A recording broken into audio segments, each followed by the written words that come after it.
आदाब, नमस्कार, सत श्री अकाल, गुड इवनिंग। मेरा नाम नूर आलम। आज हम आपके लिए एक बहुत ही महत्वपूर्ण टॉपिक लेके आए हैं जिसका नाम है भारत में मंदिर निर्माण की शैलियां। जी हां, क्योंकि ये एक ऐसा टॉपिक है जो आपका प्री से लेके मेंस तक हर जगह आपके एग्जाम में पूछा जाता है और अक्सर लोग इसको लेके काफी कंफ्यूजन में रहते हैं कि आखिर द्रविड़ शैली का मंदिर कौन सा है, नागर शैली का कौन सा है, बेसर शैली का कौन सा है। तो आप जुड़िए हमारे साथ मुश्किल से 10 मिनट, और 10 मिनट के बाद आप फिर देखिए कि क्या आप कभी भूल पाएंगे इसे, फिर वही कहेंगे कि तुमको ना भूल पाएंगे। तो चलिए शुरू कर लेते हैं हम लोग आज का टॉपिक जिसका नाम है भारत में मंदिर निर्माण की शैलियां।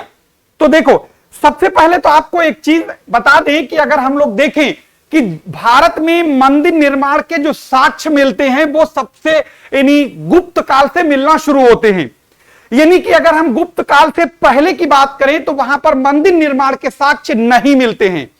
जैसे कि आप हड़प्पा सभ्यता को पढ़ते होंगे तो उसमें आप बहुत बार पढ़ते होंगे कि यहां पर एक कांसे की मूर्ति मिली, यहां पर ये मिला, यहां पर वो मिला, बहुत सारी चीजें आपको मिली। लेकिन कभी आपने किसी भी किताब में यह नहीं देखा होगा कि वहां पर किसी भी हड़प्पा कालीन साइट से कि आपको कोई मंदिर के प्रमाण कहीं पर मिले हों। तो यह बात क्लियर हो गई कि भारत में मंदिर निर्माण की जो सबसे पहले साक्ष्य मिलते हैं वो गुप्त काल से इसकी परंपरा शुरू होती है। तो अब यहां पर देखते हैं कि भारत में जो मंदिर निर्माण की शैलियां हैं, तो अगर हम उनको ही बात करते हैं, वो मंदिर निर्माण की 3 शैलियां पाई जाती हैं। जैसा कि आप अपनी स्क्रीन पर देख रहे होंगे, एक कहलाती है नांगर शैली, तो एक को कहते हैं हम लोग नांगर शैली, दूसरी होती है आपकी द्रविड़ शैली और तीसरी है बेसर शैली। ये 3 शैलियां हैं और इन 3 शैलियों को ऐसे भूगोल के माध्यम यानी मैप के माध्यम से समझेंगे ताकि आप इनको चाह के भी नहीं भूल पाओगे। तो चलिए देखते हैं, सबसे पहले हम लोग नांगर शैली की बात कर लेते हैं। तो सबसे पहले बात कर लेते हैं नांगर शैली की। जैसा कि देख रहे होंगे, जैसा कि नाम वैसा ही काम। नांगर को अगर हम लोग देखें तो ये देखो, ये शब्द बना है नगर जैसे, यानी नगर से ये हो गया नांगर। यानी कि आप ये समझ लीजिए कि जो नांगर शैली है इसका सबसे पहले इसका जो विकास हुआ वो नगरों में हुआ, इसलिए इसे नांगर शैली का नाम दिया गया। यानी कि अगर आपसे कोई कह दे इसका नाम नांगर क्यों पड़ा, तो ये बताइएगा कि सबसे पहले इन नगरों में इस शैली का विकास हुआ था, इसलिए इसे हम लोग नांगर शैली कहते हैं। और दूसरी बात यहां पर यह भी ध्यान रखिएगा, पूरे भारत में सबसे ज्यादा अगर किसी शैली के मंदिर मिलेंगे तो वो नांगर शैली के ही मिलेंगे। तो आइए देखते हैं कि नांगर शैली के मंदिर कौन कौन से हैं और कहां हैं और कैसे उन्हें याद रखेंगे। चलिए देखते हैं। तो सबसे पहले यहां पर आप देखिए अपने स्क्रीन पर, आपको दिख रहा होगा कि ये नांगर शैली जो है, यहां पर ध्यान से देखिएगा, इन नांगर शैली के जो मंदिर हैं ये आपको कहां से कहां मिलेंगे, हिमालय से और विंध्याचल के बीच वाले एरिया में। यानी कि अगर आप हिमालय से विंध्याचल के बीच वाले एरिया में जाएंगे, पूरे ऑल ओवर इंडिया, यानी हिमालय से बीच, हिमालय और विंध्याचल के बीच वाला क्षेत्र, खासतौर से नॉर्थ इंडिया, यानी उसमें आप देखेंगे तो कोई भी मंदिर जो भी होगा वो सब आपका नांगर शैली का ही बना होगा। तो आइए देखते हैं कि वो कहां से क्षेत्र है। तो जरा देख लेते हैं इस मैप में। तो देखो, जैसे कि आप यहां पर एक भारत का मैप देख रहे होंगे, तो इसमें देखिएगा कि यहां पर हम लोग सबसे पहले हिमालय के को बना लेते हैं। जैसा आपने देखा भी होगा वैसे यहां पर बना भी लेते हैं। देखो, हिमालय का कुछ डायग्राम ऐसे है, ये ऐसे हिमालय है और ये वाला, जैसे ही देखा होगा आपने सिंघम में मूछें 2 लटकी होती ना इधर को, तो एक वाली ये कहलाती है हिंदकुश और ये वाली कहलाती अराकान योमा। लेकिन ये दोनों हिमालय का ही पार्ट है। हम लोग ज्योग्राफी नहीं पढ़ रहे हैं जिसके बारे में बात करें, सिर्फ इतना जानिए ये काली वाली लाइन जो है ये हिमालय है। अब उसके बाद यहां पर देख लेते हैं, काली वाली लाइन के अलावा में आप यहां पर देखिएगा गौर से, ये वाली लाइन को अगर ऐसे देखेंगे तो ये लाइन दिखाई देगी। क्या इसको कहेंगे बच्चा, बताएंगे? इसको कहेंगे हम लोग क्या, विंध्याचल। क्या कहेंगे? विंध्याचल कहेंगे। यानी ये हो गया विंध्याचल पर्वत और ये हो गया हिमालय।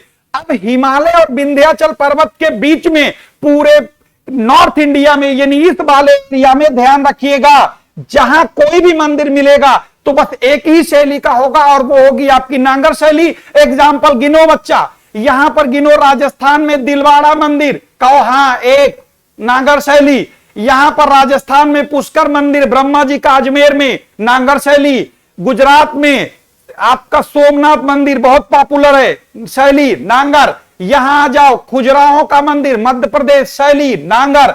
यहां आ जाओ आपका सिलचर मंदिर, कामाख्या देवी मंदिर जो असम में है शैली आपकी नांगर। यहां चले जाए जम्मू कश्मीर वैष्णो देवी मंदिर कौन से किस शैली का, नांगर शैली का।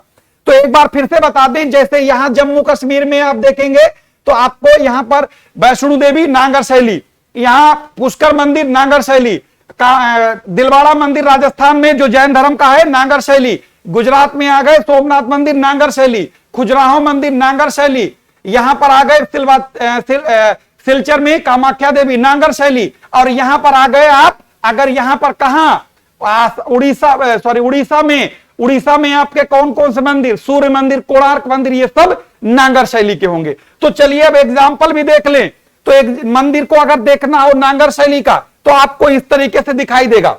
हाँ, और एक बात और बता दें आपको, याद रखिए अयोध्या में जो मंदिर बनेगा वो भी नांगर शैली का ही होगा। बात समझ में आई? आगे चलते यहां पर देखेंगे अगर हम लोग नांगर शैली के एग्जाम्पल्स की बात करें, जैसा कि अभी हमने आपको बताया, तो एग्जाम्पल देख डालो बच्चा जल्दी से। खजुराहो का मंदिर मध्य प्रदेश नांगर शैली, दिलवाड़ा मंदिर राजस्थान नांगर शैली, ठीक है, सोमनाथ मंदिर ये गुजरात नांगर शैली, जगन्नाथ मंदिर नांगर शैली, अक्षरधाम मंदिर ये उड़ीसा में नहीं है, गलत टाइपिंग हो गई, ये दिल्ली में है, ठीक है, इसके लिए क्षमा चाहेंगे।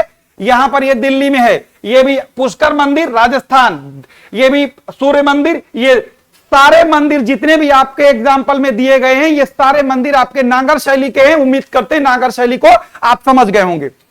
दूसरी शैली पर आते हैं जिसे हम लोग बोलते हैं अगली शैली है। हाँ, अगर आप इन तीनों शैलियों के मंदिर को एक साथ देखना चाहें तो आप एक साथ देख सकते हैं। हम साइड में हट जाते हैं ताकि आप देख लीजिए। जैसे आप नांगर शैली को ये देख लीजिए, बेसर शैली को ये, और द्रविड़ शैली को ये। आगे चलते अगली शैली है जिसे हम लोग बेसर शैली कहेंगे।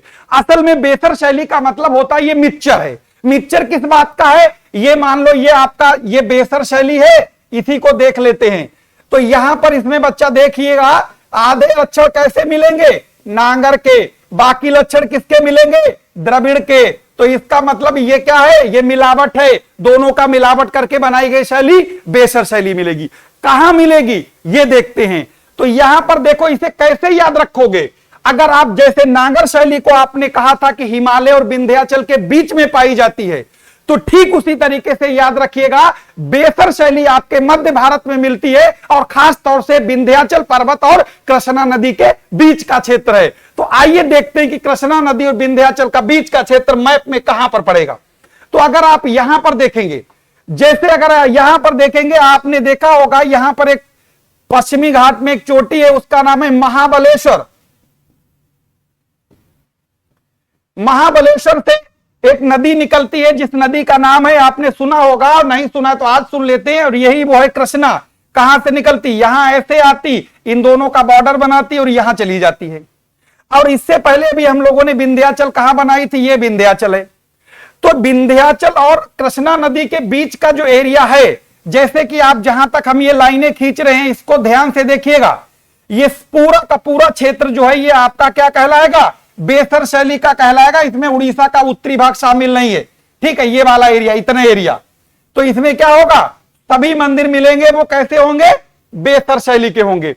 एक एग्जाम्पल बेसर शैली के सबसे कम मंदिर हैं, याद रखिएगा, लेकिन एक धांसू एग्जाम्पल बताते हैं, और वो मंदिर है आपका कैलाश मंदिर। कहां का है? एलोरा का। कहां है? महाराष्ट्र में। कहां पर पड़ेगा? एलोरा, यहीं पर महाराष्ट्र में एक मंदिर। अब अगर हम लोग तीसरी और अंतिम शैली का, हाँ, इनकी अगर आप फोटो देखना चाहें तो बेसर शैली का मंदिर का तो ये देख सकते हैं, ऐसा दिखाई देगा, ये आपको फोटो में भी दिख रहा होगा। अगले स्टेप पर आते हैं। अगला कह रहा अब द्रविड़ शैली। असल में ये द्रविड़ शैली जो है ये साउथ इंडिया में नहीं, बिल्कुल दक्षिण में पाई जाती, खासतौर से ज्यादा दक्षिण में चले जाएं तो। अब आप देखेंगे इसका भौगोलिक स्थिति कहां से कहां तक पाई जाएगी।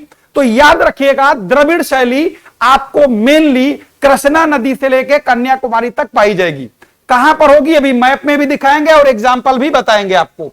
जैसे यहां पर देख रहे होंगे, ये थोड़ा सा इस वाले को देखिएगा, जैसे कि यहां देखो, इसमें यहां पर ये जो कावेरी गलती से लिख गया था, इसको हम थोड़ा सा सुधार देते हैं। यहां पर याद रखिएगा कि ये जो है आप देख रहे होंगे, ये जो कावेरी लिखा हुआ है ये कावेरी नहीं, यहां से ऐसे याद रखना है, कृष्णा नदी से लेकर और कन्याकुमारी के बीच। किसके बीच? कन्याकुमारी के बीच का जो क्षेत्र है वो आपका द्रविड़ शैली कहलाएगा। जैसे अगर आप एग्जाम्पल में देखना चाहते हैं तो देखो, यहां पर जैसे कि अभी आपने देखा होगा कि एक हम लोग यहां पर बात करे थे, एक नदी बताए थे आपको, वो कौन सी? कृष्णा नदी, जो कि ऐसे थी ये। और यहां पर आपको एक बताए थे अभी, कृष्णा नदी ये हो गई, उसके बाद कन्याकुमारी कहां आ जाएगा? ये। यानी कि ये जो एरिया आप देख रहे हैं जिस पर हम पेन चला रहे हैं, ये पूरा का पूरा, इस एरिया में जितने भी मंदिर मिलेंगे सब द्रविड़ शैली के मंदिर मिलेंगे। याद रखिएगा, ये पूरा एरिया जो हमने इसको अलग कलर से शेड कर दिया। अब इस शैली में मंदिरों की अगर हम लोग बात करें तो यहां पर पहले तो आपको फोटो दिखा दें, तो ये फोटो देख रहे होंगे कितना शानदार दिख रहा है, ये आपका द्रविड़ शैली का है। ये मंदिर हमने, मीनाक्षी देवी मंदिर हमने खुद देखा है, इसके चश्मदीद गवाह हैं, ये रियल में ऐसे दिखता है। ठीक है, आगे देखते हैं कि इसके एग्जाम्पल कौन कौन से हैं। तो अगर आप एग्जाम्पल की बात कर लेते हैं तो देखो, एक बृहदेश्वर मंदिर कहां है? तंजौर में, कावेरी नदी के डेल्टा पर स्थित है, कावेरी मतलब दक्षिण में। महाबलीपुरम, ये तमिलनाडु चेन्नई के पास है, ये भी आपका द्रविड़ शैली का है। सबरीवाला मंदिर, सबरीमाला केरल में है, बहुत चर्चा में रहता है, यहां महिलाओं के प्रवेश को लेकर आपने सुना होगा, ये भी आप। रामेश्वरम मंदिर, ये भी हमने देखा है, ये और मीनाक्षी देवी दोनों मंदिर के हम चश्मदीद गवाह, ये भी हमने देखा रामेश्वरम में, ये भी उसी टाइप का बना हुआ जैसे फोटो दिखाया। ये मीनाक्षी देवी मंदिर मदुरई में है, और तिरुपति बालाजी मंदिर। तो ये जो मंदिर हमने आपको एग्जाम्पल बताए, ये सारे आपके द्रविड़ शैली के ही थे। अब आपको उम्मीद करते हैं याद हो गया होगा कि द्रविड़ शैली और नागर शैली और बेसर शैली में क्या फर्क है। तो चलिए एक बार हम मैप में एक बार फिर से रिवीजन आपका करा दें। यहां पर देखिएगा, देखो इसमें एक बार फिर से तीनों को हम बता देते हैं, आपको याद रखना द्रविड़ वाली बनी हुई है, दो और बना देते हैं। तो जैसे कि हमने आपको यहां पर शुरू में बताया भी था कि जैसे अगर आप देखेंगे ये ऐसे हिमालय है, ठीक है, और हिमालय और ये वाला जो बीच का एरिया आप देख रहे हैं ये वाला कहलाएगा विंध्याचल। ठीक, तो हिमालय और विंध्याचल के बीच का जो एरिया कहलाता है ये पूरा क्या कहलाएगा? ये बच्चा कहलाएगा नागर शैली। ठीक है, भारत में सबसे ज्यादा मंदिर इसी शैली के हैं। और ये वाला कहलाएगा कृष्णा नदी से लेके विंध्याचल के बीच तक, ये कहलाएगा बेसर शैली। और यहां कृष्णा नदी से लेके कन्याकुमारी तक वाला एरिया क्या कहलाएगा? ये कहलाएगा आपका द्रविड़ शैली कहलाएगा। इनके एग्जाम्पल भी बताए। अब याद रखिएगा, सारी बातें क्लियर हो गई होंगी उम्मीद करते हैं, लेकिन अब सारे नियम कानून तो बात पूरी हो गई। अब एक अपवाद लिखेंगे। अपवाद क्या है? आपने भी देखा होगा हर जगह कोई न कोई एक आध एक्सेप्शन निकल आएगा। एक को नोट कर लीजिए, बिल्कुल एकदम दिमाग में ठूस लीजिए। और ठूस ये लेना है कि ग्वालियर में एक मंदिर है।